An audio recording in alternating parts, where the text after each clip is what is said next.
Now here's a peculiar one. The face shop runs around the edges of shows like Flapjack and the Adventures of Figaro Foe, or movies like Coraline. An animation with the intention of kids with somewhat creepy aesthetics that is both intriguing and scary.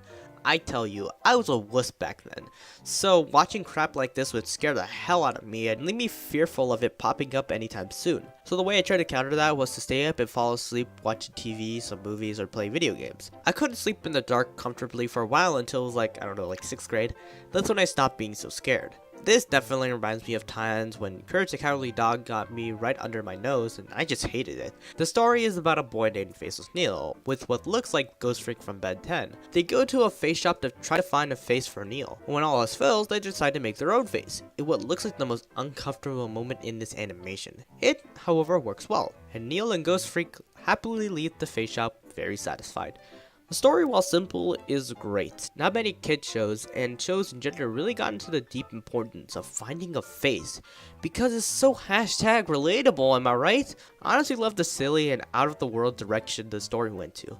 It'd be boring trying to do something realistic, so why not be a cartoon? The characters are okay.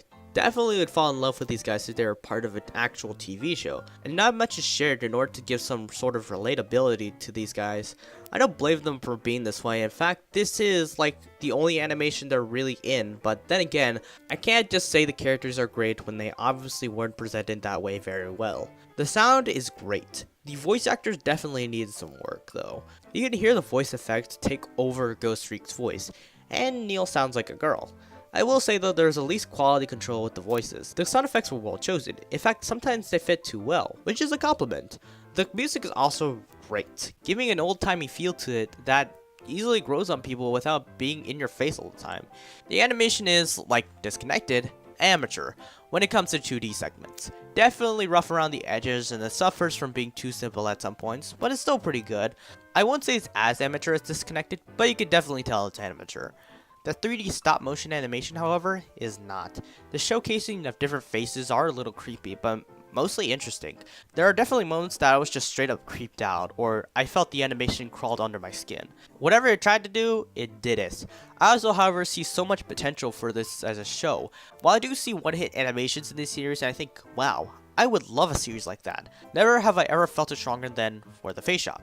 Just looking at this last scene makes me want to see more of what there is to show. Sadly, there's only one animation relating to face shop. Oh wait. Oh well. We always have next year. This animation, however, that is a great animation on its own. With so much charming and creepiness, it's definitely worth a good visit.